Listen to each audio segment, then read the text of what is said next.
이 시간 하나님의 말씀 보겠습니다. 이 복된 시간에 주신 하나님의 말씀은 여호수아 5장 10절에서 15절 말씀입니다. 여호수아 5장 10절에서 15절 말씀입니다.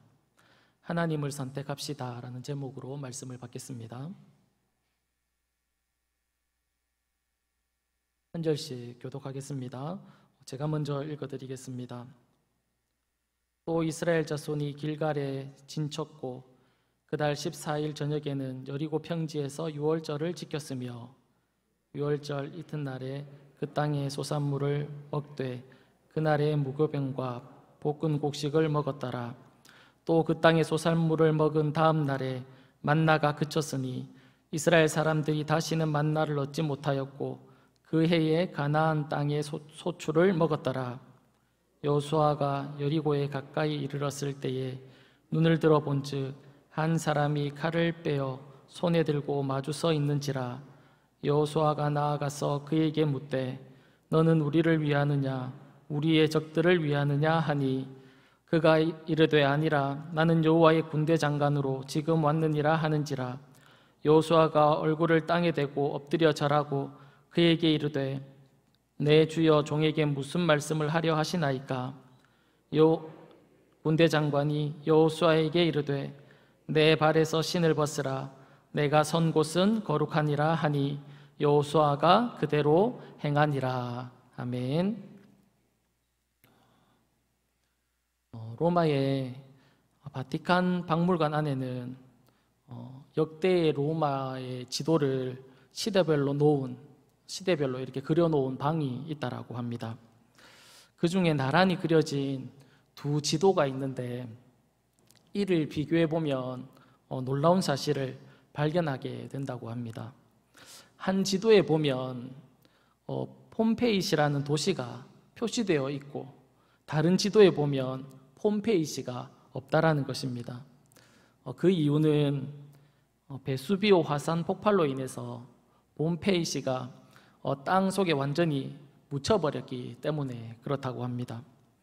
오랜 시간이 지난 이후에 한 농부에 의해서 그 폼페이시가 이제 발견되게 되고 이로 인해서 발굴 작업이 시작되었습니다. 수많은 시체와 당시의 생활상이 그대로 이렇게 드러났는데 흥미로운 것이 있다면 시체가 발견되는 장소가 천차만별이었다는 것입니다. 몇 구의 시체는 지하 깊은 곳에서 발견되었습니다. 아마도 그들은 그 지하 깊은 곳에 들어가면 그곳에 피하면 안전할 것이라고 생각을 했던 모양입니다. 또한 몇몇은 건물의 가장 높은 곳에서 시신이 발견되었습니다. 이들 역시도 가장 높은 곳에 올라가면 이 죽음을 피할 수 있겠다라고 생각한 것입니다. 그러나 폼페이시에 거주하는 사람들은 모두 화산재에 묻혀서 죽고 말았습니다. 사랑하는 여러분, 우리의 삶에서 정말 위기가 왔을 때 우리의 진정한 피난처는 어디일까요? 어디가 우리의 진정한 피난처가 된다라고 생각하십니까? 하나님에게 피하는 것이 가장 안전한 장소가 될 줄 믿습니다. 다람쥐는 작고 연약한 짐승이지만 맹수에게 거의 잡히지 않는다라고 그렇게 이야기합니다. 왜냐하면 사나운 짐승이나 몸집이 큰 동물들이 습격해오면 다람쥐는 큰 바위 틈 속으로 들어가 숨기 때문이라고 이야기합니다. 그렇기 때문에 아무리 사납고 아무리 강한 동물이라고 할지라도 그 바위 틈에 이렇게 숨어있는 다람쥐를 잡아낼 도리가 없다는 것입니다. 사랑하는 여러분, 우리의 삶에서 이 바위 틈은 어디일까요? 그곳은 하나님의 품 안인 줄 믿습니다. 그래서 시편 기자는 시편 46편 1절에서 무엇이라고 말씀하고 있냐면 이렇게 말씀하고 있습니다. 하나님은 우리의 피난처시요 힘이시니 환난 중에 만날 큰 도움이 되신다. 그렇게 말씀을 하고 있습니다. 사랑하는 여러분, 이 사실이 정말 믿어지십니까?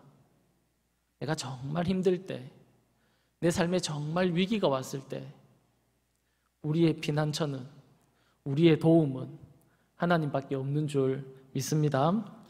오늘 여호수아 5장 10절부터 우리가 말씀을 보았습니다.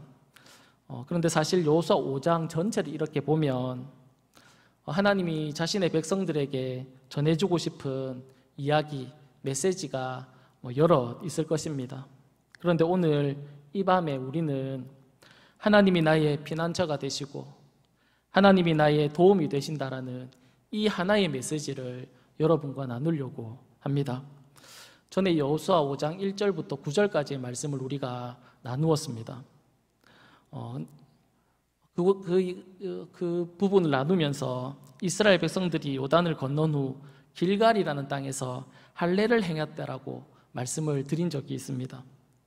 그들이 길갈에서 할례를 행한 것은 자신들의 선택이 아니었습니다. 이스라엘 백성들의 선택이 아니었습니다. 지도자 여호수아의 선택도 아니었습니다. 누구의 선택이었습니까? 누구의 명령이었습니까? 하나님의 선택이었고 하나님의 명령이었습니다. 여호수아 5장 2절에 보면 이렇게 말씀합니다. 그때 여호와께서 여호수아에게 이르시되 너는 부싯돌로 칼을 만들어 이스라엘 자손에게 다시 할례를 행하라 하시매. 그렇게 말씀합니다. 하나님이 여호수아에게 이스라엘 백성들이 요단을 다 건넌 이후에 할례를 행하라고 말씀하셨습니다. 전에도 말씀드렸지만 그곳에서 할례를 행하는 것이 얼마나 위험한 그런 행동인지 모릅니다. 할례를 행하면 일단 몸이 자유롭지 못합니다. 이 사실을 적이 알기라도 하면 이스라엘 백성들은 모두 다 몰살당하는 그런 위기를 맞게 되는 것입니다. 지금 이스라엘 백성들이 있는 길갈이라는 지역은 그들이 첫 번째로 맞이해야 되는 여리고 성과의 거리가 2에서 3km 정도밖에 떨어져 있지 않는 아주 가까운 그런 근거리에 있는 그런 지역이었습니다. 그러니까 적들이 말을 타고 오면 5분 아니면 도착할 수 있는 곳이고 뛰어오더라도 10분에서 20분이면 충분히 도착할 수 있는 아주 가까운 거리에 그들이 싸워야 하는 적이 있었다라는 것입니다. 그러기에 그들이 길갈이라는 곳에서 할례를 행한다는 것은, 몸을 자유롭지 못하도록 할례를 행한다는 것은 너무 위험한 그런 행동이었던 것입니다. 그런데 하나님은 바로 그곳에서 너희들이 할례를 행하라 그렇게 말씀하고 있는 겁니다. 다른 말로 하면 이런 말이 될 수가 있겠죠. 다 죽어라, 이런 얘기입니다. 적이 알게 되면 다 죽는 것은 기정사실이기 때문에 그렇습니다. 그런데 이스라엘 백성들이 그 하나님의 말씀을 듣고는 어떻게 하냐면 그곳에서 할례를 행했다 그렇게 말씀했습니다. 우리가 생각해 볼 때 아무리 하나님의 말씀이지만 우리의 생각으로 아무리 생각하고 또 생각해봐도, 아무리 고민하고 또 고민을 해봐도 하나님의 명령은 틀린 것 같고 하나님의 명령은 잘못된 명령이라는 생각이 들 수 있었을 겁니다. 그런데 이스라엘 백성들은 어떻게 했습니까? 그런 상황 가운데 있을 때에도 하나님의 말씀대로 그들은 할례를 행한 것입니다. 어떻게 그들은 그런 상황 가운데 하나님의 말씀대로 할례를 행할 수 있었을까요? 그것은 여호수아도 그렇고 이스라엘 백성도 그렇고 하나님을 믿고 하나님을 신뢰했기 때문에 그럴 수 있었던 것입니다. 하나님이 우리를 도와주실 거야. 몸을 자유롭게 움직이지 못하는 우리를 하나님이 보호해 주실 거야. 그런 믿음과 그런 확신 때문에 그들은 그곳에서 할례를 행하고 하나님의 말씀 앞에 순종할 수 있었던 것입니다. 뿐만 아니라 여호수아도 이스라엘 백성에게도 또 다른 믿음, 또 다른 확신이 있었습니다. 그것은 무엇이냐면 하나님의 방법이 옳다는 겁니다. 하나님의 생각이, 하나님의 방법이, 하나님의 뜻이 옳다라는 확신, 그 믿음이 있었기 때문에 그들은 그 위험한 곳에서 하나님의 말씀 앞에 순종함으로 할례를 행할 수 있었다라는 것입니다. 내 생각에는 안 맞고 내 계산으로는 안 되는 일인데 하나님의 말씀이라면 옳다라는 확신, 내 생각보다 하나님의 생각이 옳다라는 확신, 내 길보다 하나님의 길이 옳다라는 그 확신이 있었기 때문에 그들은 그곳에서 할례를 행할 수 있었다라는 것입니다. 사랑하는 여러분, 우리가 이 땅을 살아갈 때 이런 확신이 있어야 될 줄 믿습니다. 내 생각에는 아닌 것 같고 내 계산으로는 틀린 것 같고, 그런데 하나님이 옳다라고 하면, 하나님이 맞다라고 하면 그것이 맞는 거다라는, 그것이 옳다라는 그런 확신이 우리 모두에게 있어야 할 것입니다. 오늘 본문의 내용은 다른 내용이 기록되어 있지만 같은 것을 설명하고 있습니다. 본문 12절에 보면 이렇게 말씀합니다. 또 그 땅의 소산물을 먹은 다음 날에 만나가 그쳤으니 이스라엘 사람들은 다시는 만나를 얻지 못하였고 그 해에 가나안 땅의 소출을 먹었다, 그렇게 말씀하고 있습니다.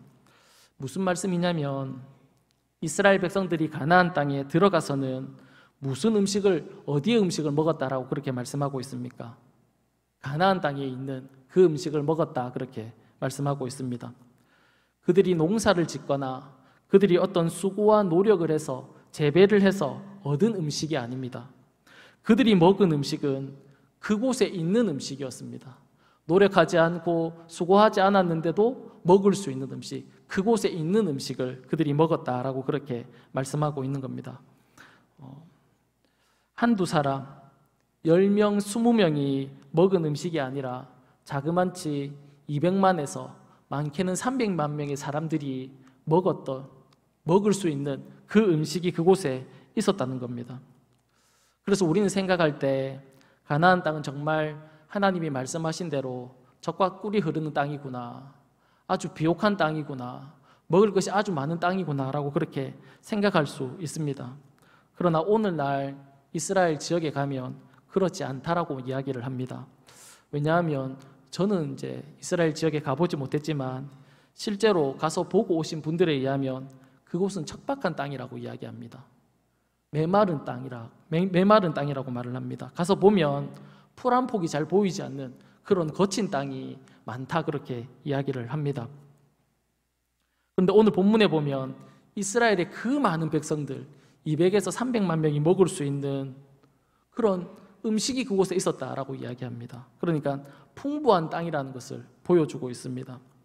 그리고 오늘날에도 보면 그곳에 비만 이렇게 충분히 와주면 그곳에는 30배, 60배, 100배의 풍성한 수확을 얻을 수 있는 땅이다라고 그렇게 이야기를 합니다. 제 얘기가 아니고 이제 기록된 내용에 의하면 그렇게 이야기를 합니다. 그러니까 이스라엘 백성들이 있는 지금 가나안 땅은 예전에 이스라엘 백성들이 거주했던 애굽 땅과는 다르다라는 사실을 우리에게 보여주고 있는 겁니다. 무슨 말이냐면 애굽은 나일강이라는 큰 강을 끼고 있는 곳이었습니다. 그래서 이 나일강만 잘 이용하면 그들은 농사를 짓든 무엇을 하든지 간에 나일강만 잘 이용하면 수확을 얻을 수 있는 자연 환경을 그들이 가지고 있었다라는 것입니다. 다른 말로 하면 노력하면, 힘쓰면, 애쓰면 그들은 먹을 수 있는 것을 수확할 수 있는 땅이 애굽 땅이었다라는 것을 이야기하는 겁니다. 그런데 지금 이스라엘 백성들이 거하는 땅, 차지해야 하는 땅은 어떤 땅이냐면 그렇게 애굽의 나일강과 같은 그런 큰 강이 없기 때문에 그들에게 절대적으로 필요한 것이 있는데 그것이 무엇이냐면 하늘에서 내리는 비라는 것입니다. 그들에게는 비가 절대적으로 필요한 그런 땅이라는 것을 우리에게 이야기하고 있는 겁니다. 그러니까 하늘에서 비가 오느냐 안 오느냐에 따라서 가나안 땅은 수확할 수도 있고 수확을 할 수도 없다는 것이지요. 하늘에서 비가 내리면 사람이 살아갈 수 있는 땅이 되고 하늘에서 비가 내리지 않으면 사람이 살아갈 수 없는 그런 땅이 되기도 한다라는 겁니다. 쉬운 말로 하면 하나님의 도움이 절대적으로 필요한 땅이 바로 가나안 땅이라는 것입니다. 사람의 힘으로는, 사람의 노력으로는 살아갈 수 없는 땅이 가나안 땅이라는 겁니다. 그러기에 가나안 땅은 어떻게 살아가야 하는 겁니까? 하나님을 믿으면서 살아가야 하는 겁니다. 하나님을 신뢰하면서 살아가야 하는 겁니다.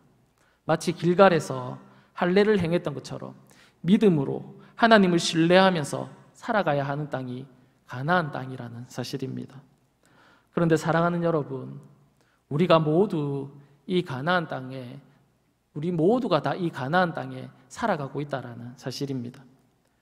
연제구에 살든 해운대구에 살든 금정구에 살든 동래구에 살든 다른 지역에 살든 우리 모두는 다 가나안 땅에서 살아가고 있다라는 겁니다.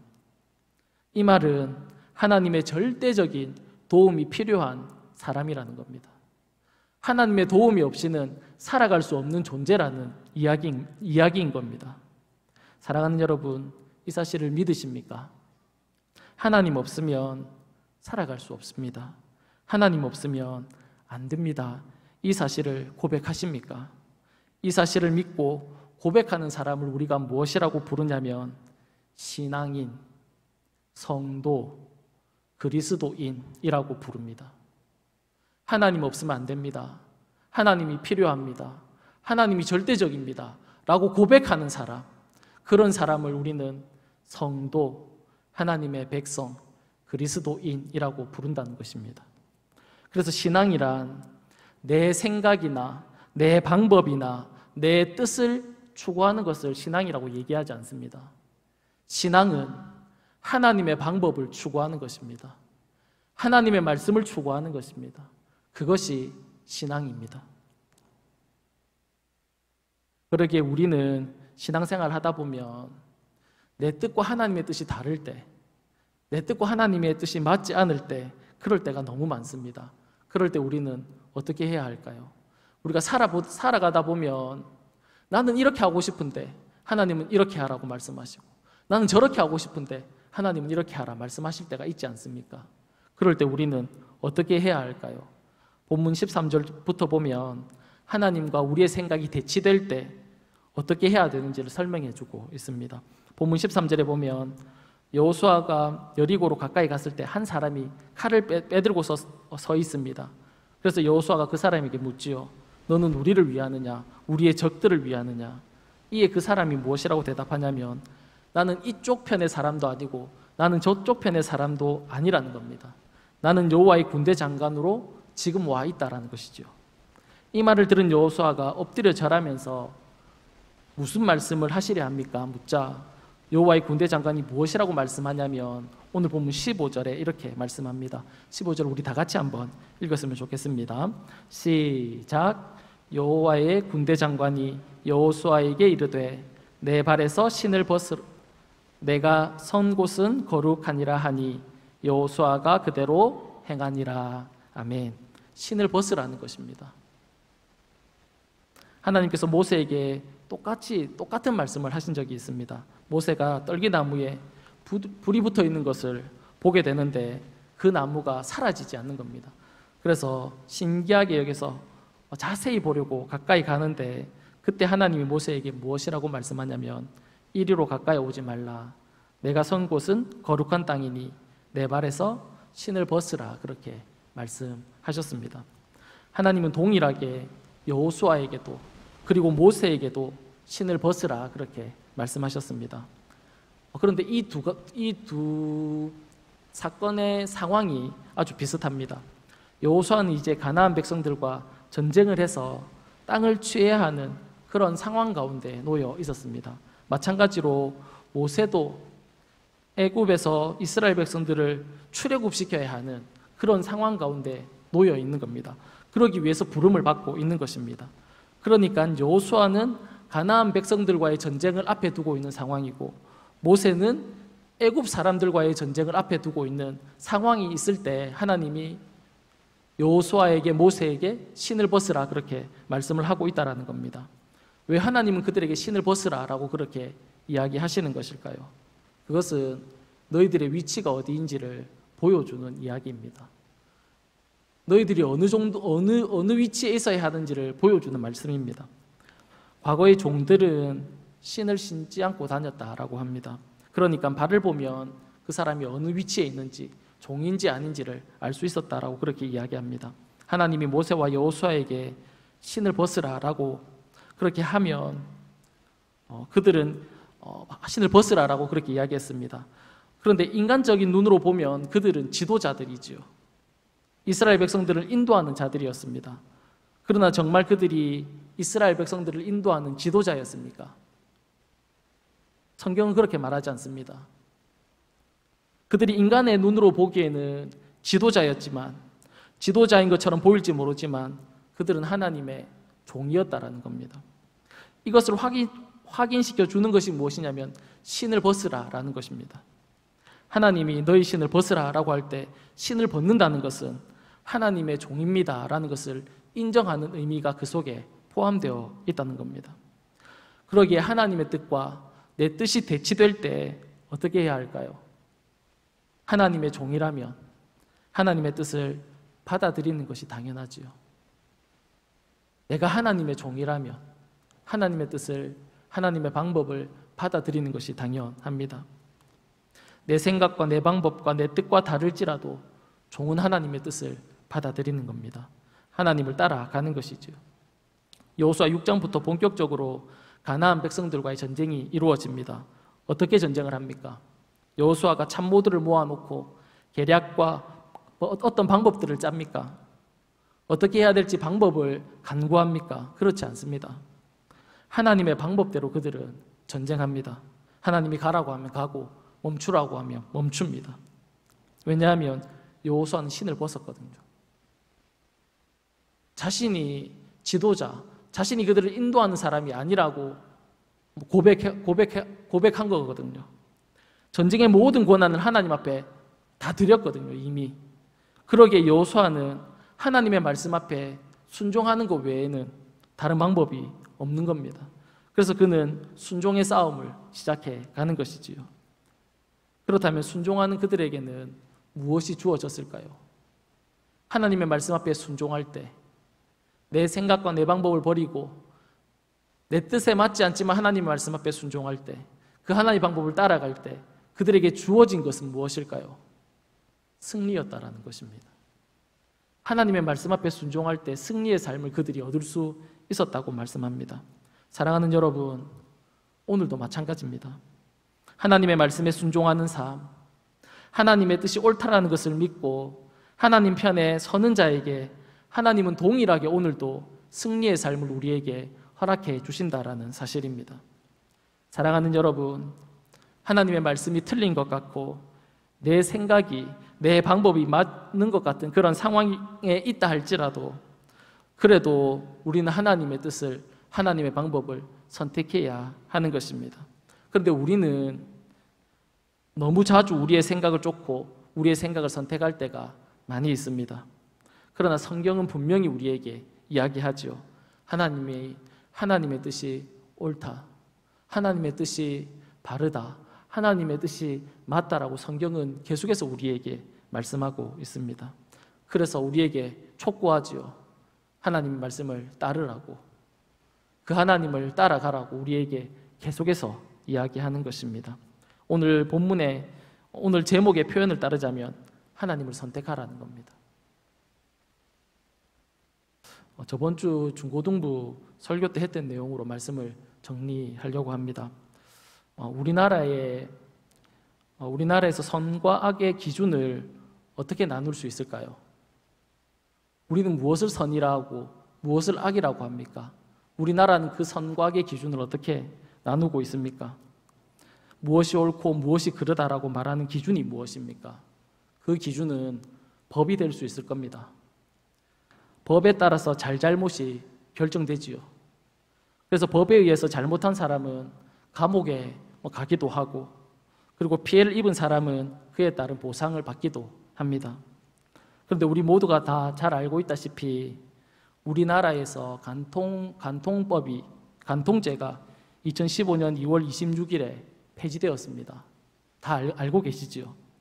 폐지한 이유가 무엇이냐면 인터넷에 찾아보니까 이렇게 기록되어 있었습니다.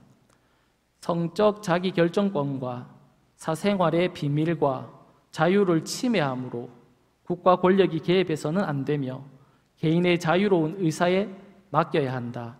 이것이 주된 이유다라고 그렇게 이유를 달고 있습니다. 결혼한 부부 중에 한 사람이 다른 사람을 만나는 것이 옳습니까? 틀립니까? 틀리지요. 옳지 않은 일입니다. 세상에 많은 사람들에게 물어도 옳지 않다라고 이야기할 것입니다. 그런데 옳고 그름을 판단하는 법이 무엇이라고 말하냐면 죄가 아니다라고 그렇게 이야기합니다. 간통이 죄가 아닙니까? 그렇다면 성경은 이것을 무엇이라고 얘기할까요? 죄다라고 얘기합니다. 사랑하는 여러분, 앞으로 우리에게 다가오는 세상은 어쩌면 하나님이 죄가 아니라고 말하는 것들에 대해서 하나님이 죄라고 말하는 것들에 대해서 죄가 아니라고 말하는 세상이 올지도 모릅니다. 다시 한 번 더 말씀드리겠습니다.